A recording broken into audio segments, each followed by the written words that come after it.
3 قبروں پر لکھے یہ الفاظ: زندگی سے وہ شخص کیا لذت حاصل کر سکتا ہے جو یہ جانتا ہو کہ خداوند عالم اس سے ضرور باز پرس کرے گا اور اس سے بندوں کے ساتھ کی جانے والی ناانصافیوں کا بدلہ لے گا، اور جو بھلائیاں اس نے کی ہیں اس کی جزا دے گا۔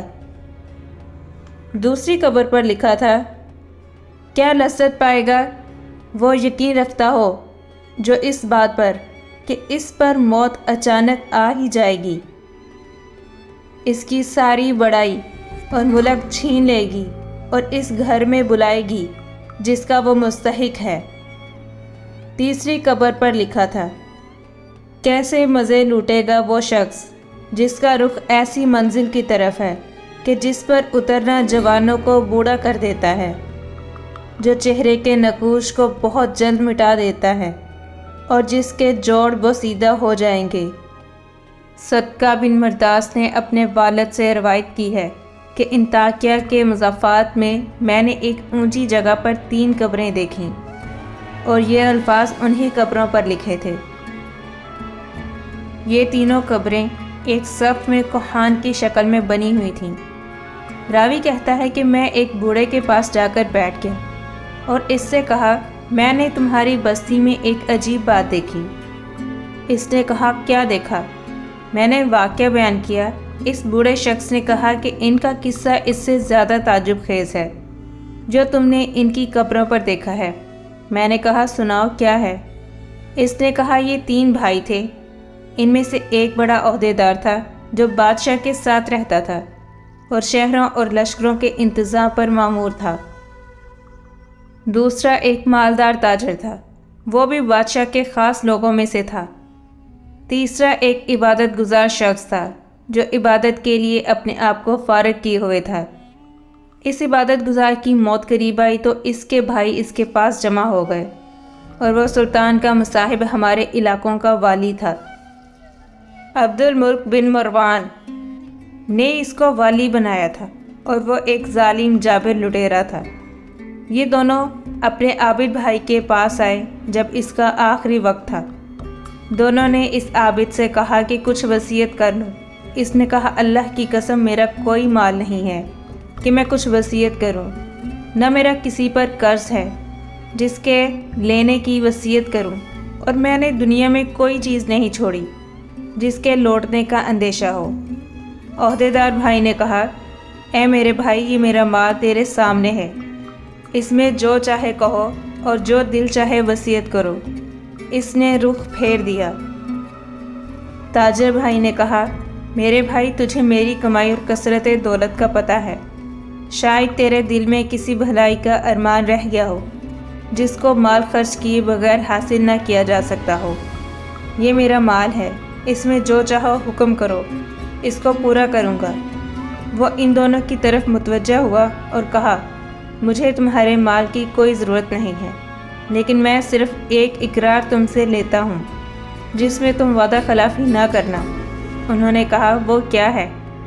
اس نے کہا، جب میں مر جاؤں تو مجھے غسل دو اور کفن پہنا کر ایک اونچی زمین میں دفن کر دو، اور میری قبر پہ لکھ دینا، زندگی سے وہ شخص کیا مزہ لے سکتا ہے جو یہ جانتا ہو کہ خداوند عالم اس سے باز پرس کرے گا اور اس سے بندوں کے ساتھ ناانصافی کا بدلہ لے گا اور نیکیوں کی جزا دے گا۔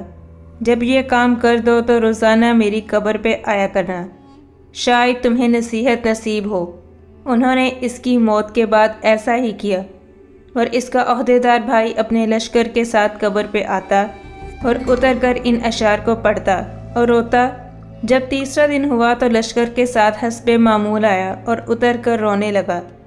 پھر جب واپسی کا ارادہ کیا تو اس نے قبر کے اندر سے دھڑام کی آواز سنی۔ قریب تھا کہ اس کا دل اس سے پھٹ جاتا، چنانچہ وہ گھبراہٹ اور خوف کے ساتھ واپس ہوا۔ جب رات ہوئی تو اس نے اپنے بھائی کو خواب میں دیکھا اور اس سے پوچھا، اے میرے بھائی، تمہاری قبر سے جو آواز سنی وہ کیا تھی؟ اس نے کہا، وہ ہتھوڑے کی آواز تھی۔ مجھے کہا گیا کہ تو نے مظلوم کو دیکھا پھر بھی اس کی مدد نہ کی۔